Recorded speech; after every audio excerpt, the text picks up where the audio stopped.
Hello everyone and welcome back to Let's Play Final Fantasy VII. Oh my god, I actually went through on my promise to not just record one video and put it down for 6 months. Who would have even imagined? So let us go. We just got out of Mount Nebel and now we're walking around, heading into the forest. I'm sure there's no horrible hell beasts. Just kidding. What are these? What is this? That is something out of a horror movie. That's something out of Resident Evil. I never bring up their names because I'm literally too terrified, but these are called Baba Vilamu. 2 words. Baba, not Baba, but Baba Vilamu. They are horrible. They're the worst things ever. There's like no real things. They drop mute masks, which are good because they're not immune to silence, so you can silence them, I guess. But, yeah, there's literally nothing on them other than the fact that they are the most like, they have an eye on their butt, they have a giant sword, and a mouth. They're gross. Let's not think about them. Instead, we have these guys. These guys are called Vulture Tasks. Why are they called Vulture Tasks? I don't know. But, they can be killed with enemy skills pretty quickly. Other than that, no big deal. They're cool looking. See these guys? They're like frog dragons. And that's okay. I can live with that. You can steal remedies, they drop high potions, they morph into remedies, so there's a lot of stuff you can do. We couldn't steal anything from him, but that's okay. We'll just get a bit more of a regular battle. So this whole area out here, there's a couple enemies you can get here. Nobody really of note. Other than that, there's a guy called Valron, who looks like Cthulhu from Castlevania. And then there's the Nebel Wolf, who is a wolf. They can revive defeated ones, which is cool. I don't think we find them, ever. Because I kind of get out of this area pretty quickly, but, yeah. That's about it. Welcome to the next area. This is a very story-heavy part, by the way. This here is Rocket Town. Rocket Town, of course, is a town with a rocket. As you can see here, not to scale. Very much not to scale. In fact, it's quite a bit, like, the sprite scaling in this game is a bit weird. It's, supposed to be a huge rocket. But it looks kind of small due to just how the scaling is. So, but that's fine. The Shanghai Inn, which is really weird. There's definitely, and I don't know if it's just me, there's a lot of Chinese influence on Final Fantasy VII, I feel. Like, it certainly doesn't feel like you play some Final Fantasies and you're like, okay, this is obviously like the Japanese style area. I mean, minus Wutai, of course.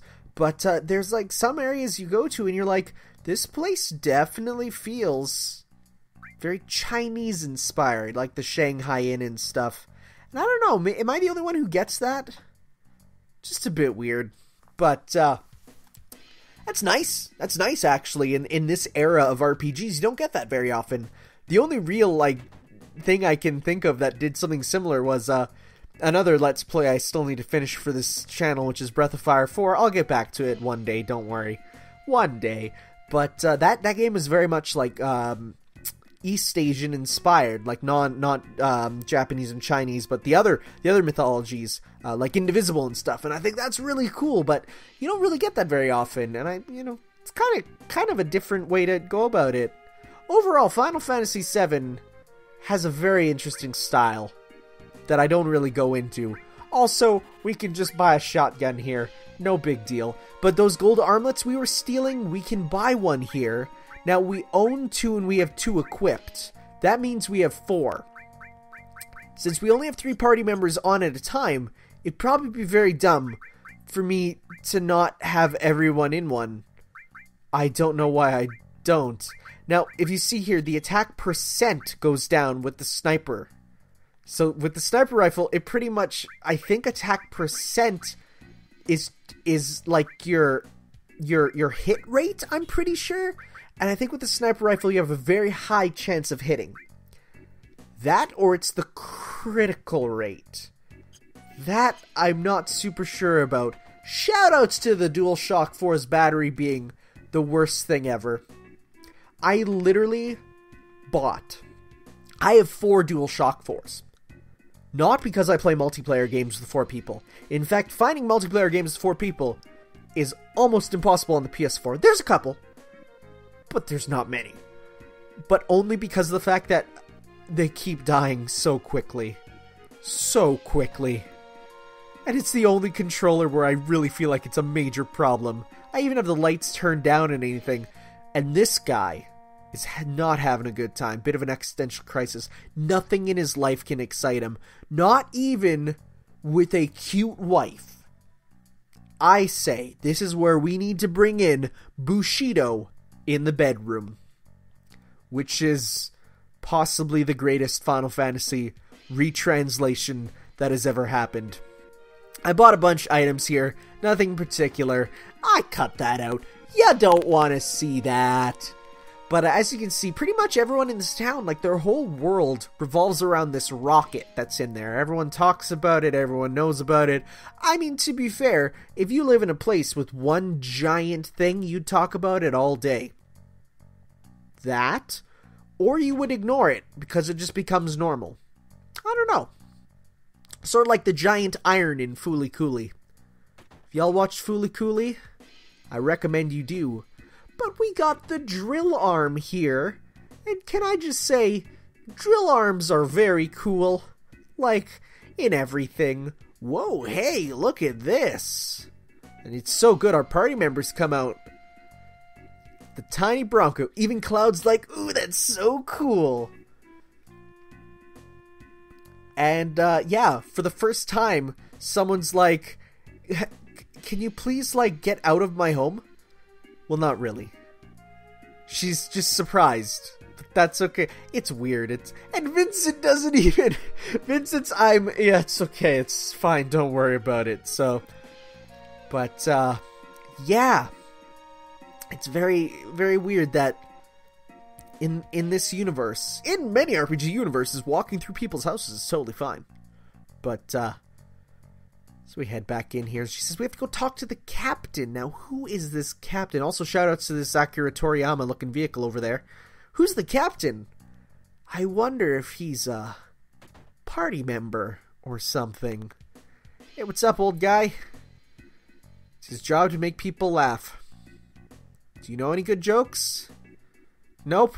I was hoping he'd be like the frog in Shovel Knight who just continually tells jokes, but alas. And we got a power source, which I then go and I'm like, you know, I have all these power sources and stuff, I should use them. And so in that little flash there, I did use them because, hey, you gotta use them. I used all of them on Cloud. Because honestly, I'm terrible for that. If I ever get all these power-ups in like an RPG or something, I will just use them all on the main character. Because that's how I roll.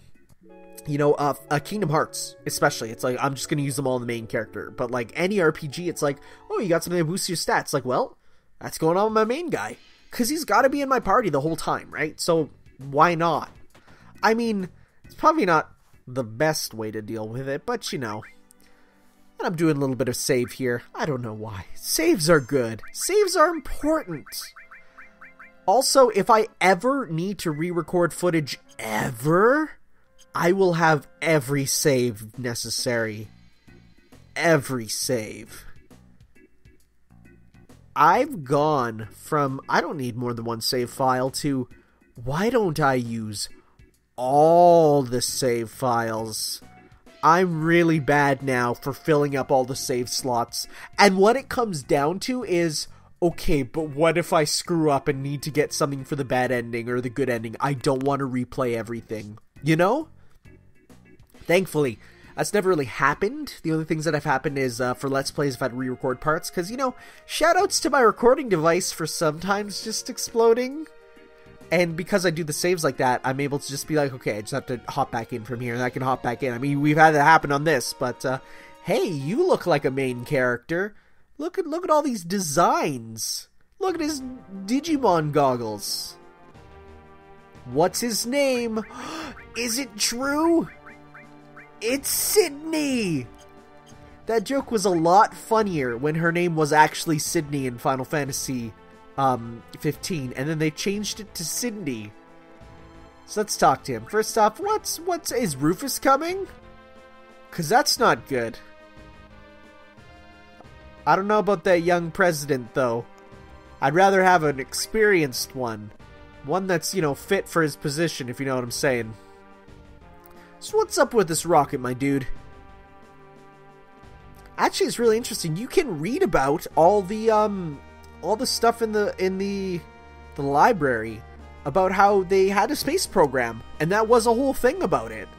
This isn't like something that came out of nowhere. It's like you can actually read about this, and I do like that. That's the good world building, and also this guy's the best pilot, I guess.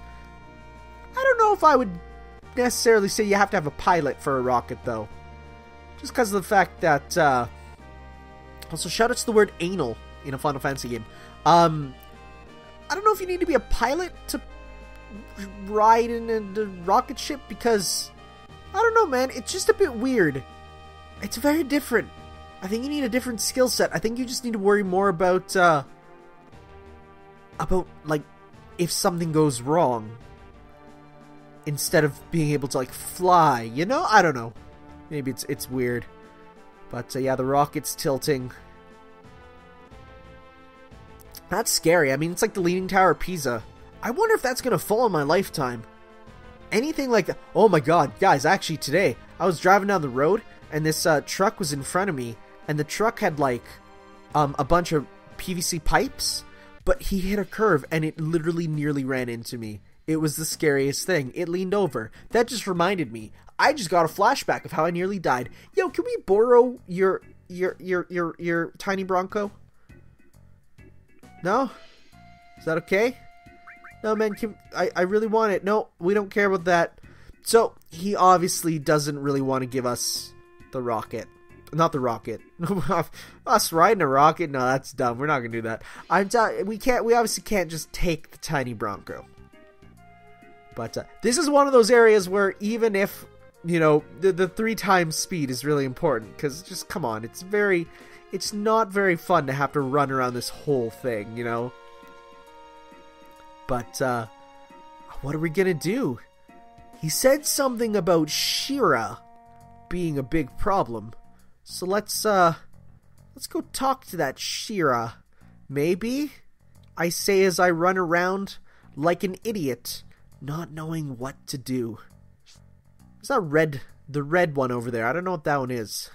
Do I ever go to that? Is that the ladder? I don't even know, man. So we just, click on everything. This is how I play video games. Maybe if I keep asking. Cloud looks at the camera like a Seinfeld joke. Cloud's face is actually terrifying on this model. I actually don't like it too much. But that's okay. No, it's not the ladder, obviously. So let's just run on back to Shira and see if she can help us. That's not Shira's house. It's kind of cool that they actually have bathrooms in this game, though. I gotta say that. This game has a really good interior design, because a lot of the houses are very realistic. Oh, hey, here's Shira. What's up, girl? How's it going? Of course, El Capitano doesn't give us anything. Oh, hey, speak of the devil. Also, I always pictured his hair being blonde, because I think in artwork it's blonde and stuff. But in game, that looks a lot more gray. It's certainly not the blonde that they use in Kingdom Hearts later. But yeah, no. I guess. Oh, hey, there's that awesome line. If you don't know, this here is the Cid of this game. Cid being a recurring character in every Final Fantasy, starting from 2, and then was later added back to 1. It's one of those recurring jokes, It's sort of like Moogles, and there's something in every game, But this game, Cid is playable. Not the first playable Cid, that was in 4. And, I think for most people, this is everyone's favorite Sid, though, I don't know, Cindy is starting to give a bit of a run for the money, because, you know, whew! I think Sydney's voice is the worst thing ever.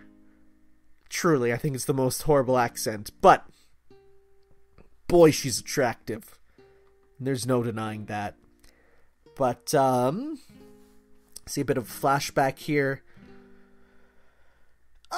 That thing won't break even if hell froze over. Well, that's a bit of a jinxy thing, you know. Honestly, I'm terrified of planes as it is. But a rocket flight would be the worst. There's just so much that could go wrong. You saw what happened with SpaceX, right? And you saw what happened with Apollo 11, right? Or was it 11 or Apollo 13, right? It's like, I don't know. I think even if someone offered me to go to space, I'd be like, I'm just gonna wait a bit, let them iron out the kinks. I don't know if it's obvious what's going to happen. Because, as we can see here, oh yeah, he's ready to go. No problemo. 3 minutes to launch. I sure hope nothing goes wrong. And Sid is finally gonna live out his dream. But then that alarm, that's a bad alarm. And then, you know, emergency situation, it's like, okay, this is bad. I think being in a rocket or any of those things is the worst time to hear any of that stuff. What is Shira doing in this area? And she's like, yeah, no, it's fine. Like, just go. I mean, she's, you know, fixing an oxygen tank, which is important. But, like, at the same time, she's super gonna burn to death. I feel like there's a smarter way to go about this. But, overall, I honestly feel like I get what she's doing. I get what she's doing, but at the same time, I think it's very irresponsible. I'm gonna say Shira here made a horrible decision. And, you know, like, yeah, you're gonna turn him into a murderer. He gets to live out his dream, but he literally had to murder someone. And that's not okay. You know? Also, shoutouts to the quickest 3 minutes in the world. Like, oh. In this situation, I mean, as we'll see here in a second, like, I wouldn't be able to do that. I mean, no matter who it was. I mean, like, yeah. It's the thing of, like, press this button. Your dreams will come true, but one person will die. You know? And the rocket, much like a scene from Kerbal Space Program, fails to launch. And starts to lean.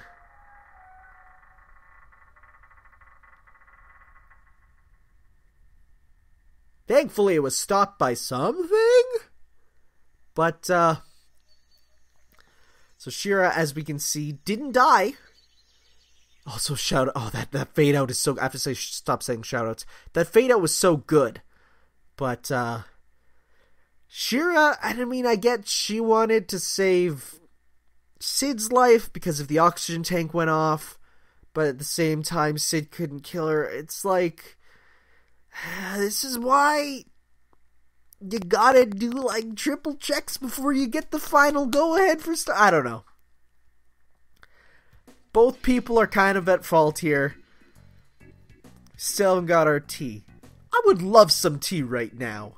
I just had coffee. That'd be a bad idea. But, no. We got the whole story of Sid here, though. Any character we get of that much backstory has to be a playable character. I mean, we got to name him. And hey, it's Palmer. Remember Palmer? We haven't seen Palmer for a while. I'm surprised Palmer doesn't recognize Cloud. Or does he yet?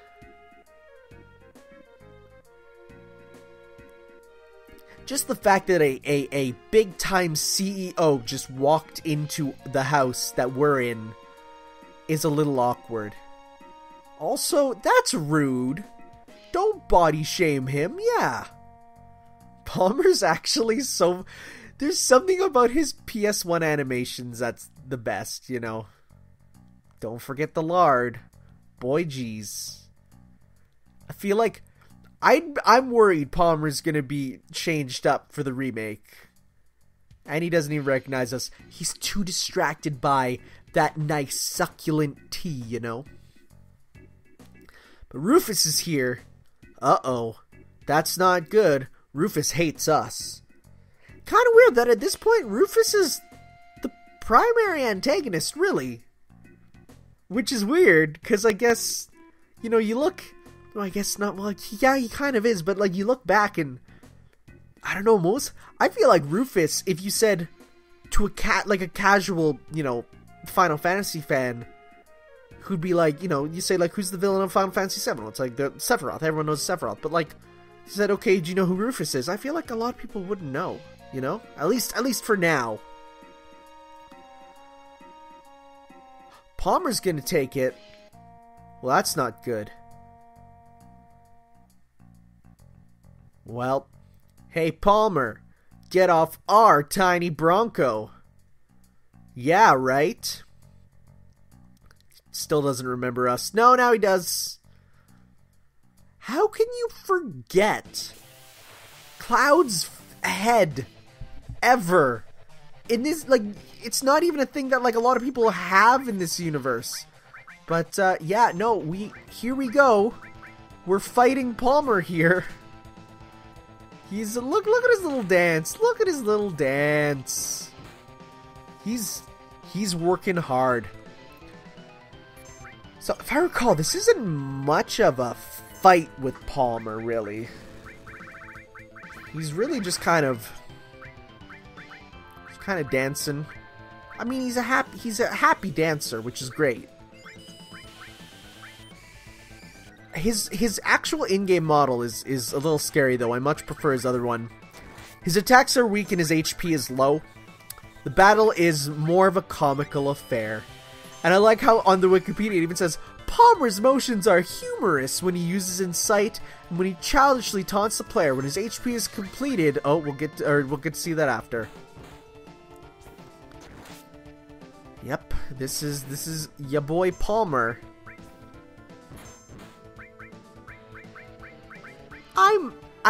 I will say, the amount of boss fights that are in Final Fantasy VII, I feel like almost are a lot more than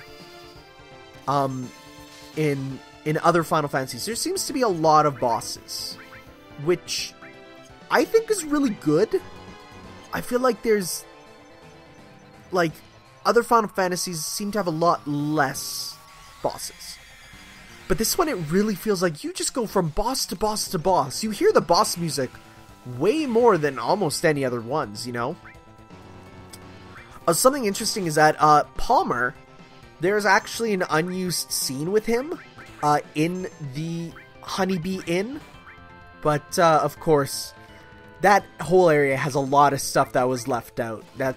It's not, you know, an area that I think will be brought back for 7 remake much. I feel like there's just too much, kind of too much going on there, you know? We'll see. But, no, this isn't a fight to worry about. It's a fun fight. You just have some fun with him. Sadly, I don't think we get to see some of his other skills, but, that's okay. That's fine. Here we go. Look at his little dance. What is going on? And the plane nearly hits him. Okay, are you ready for the best part, though? Look at him! Dude gets hit by a truck. I mean, okay. Sure. That's fine. I cannot wait for that in HD. That's gonna be the best. Dude gets hit by a truck. And what do? We hop on out of here. And, oh man. So, I love, you can see the difference between the models and the background so much. It's great. This HD port did not account for the fact that, you know, I still think that on an old school TV, this game would look incredible. It's a shame that HD TVs ruined the magic so much. But this is The High Wind Takes Flight, which is a very popular song from the game. It's in a lot of, the Tiny Bronco Takes Flight, isn't it? Because Sid's last name is High Wind. So it's not The High Wind Takes Flight. That's later. But I think this song is in a bunch of, or maybe I think I'm super wrong, never mind. But no, the tail's been hit! But, I think but, who's flying the plane? I think that's a big problem. Because if no one's flying the plane, you know what, whatever, Final Fantasy logic, someone's in the plane, you just don't see him. It's Red 13. He's in there right now. But, the good news is that we totally got our next thing. And even though we got the Tiny Bronco, we're gonna use it as a boat. Because, hey, boats are cool. And Sid's just like, yeah, whatever. And I like that. We assumed that Shira was his wife, but it's like, he's like, God, don't make me laugh. And God's like, yeah, we're going after a dude named Sephiroth, and Sid's like, yeah, whatever. No big problem. Yeah, he's like, yeah, sign me up. Everyone's just like, yeah, I mean, okay. Yeah, Tifa, of course, no problem. Vincent doesn't say anything. He's just off brooding in the corner. But, yeah, Sid is our last character. There's no one else, aside from if you start hacking. And our next destination is the Temple of the Ancients. Well, I'm sure we'll find it eventually. But yeah, the Tiny Bronco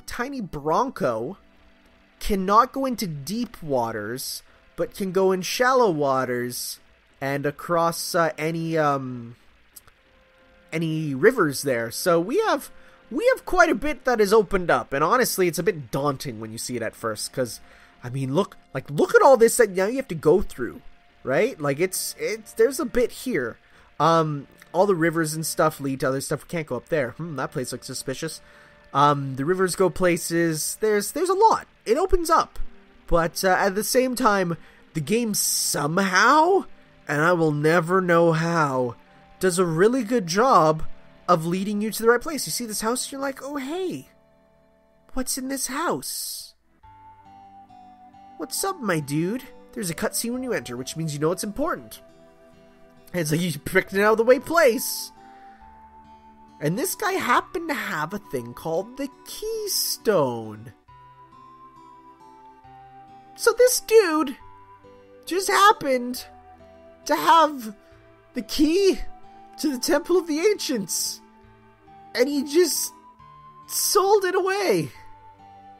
Yeah, it's like, wait, okay, slow down. Can you give us some stuff? Who did you sell it to? The golden soul. Dio! Kono Dio da! So we gotta go talk to Dio. Because Dio wants to get this ultimate destruction magic, perhaps? I don't know. Dio seeking ultimate destruction? That sounds a bit silly. Let's change the subject. Oh, there's you making a weapon. Can you make us some cool weapons? That'd be nice. I see some spears, some swords. I pressed the thing. Oh no, he opened that. Can you make me something?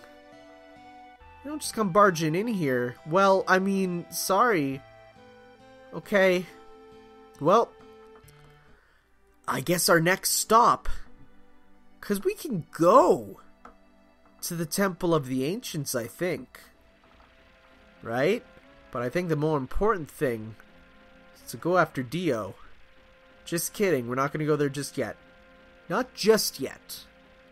Because that would be smart.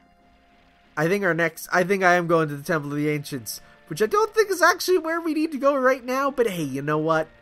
Might as well. Sometimes you get scenes and stuff. Also, yeah, that long-lost Temple of the Ancients, could it be this giant Aztec pyramid in the middle of nowhere that actually is very visible? Perhaps. Let's go check it out next time, guys. Back for more Final Fantasy VII when we get back there. So thank you for watching. We'll see you then. Ciao.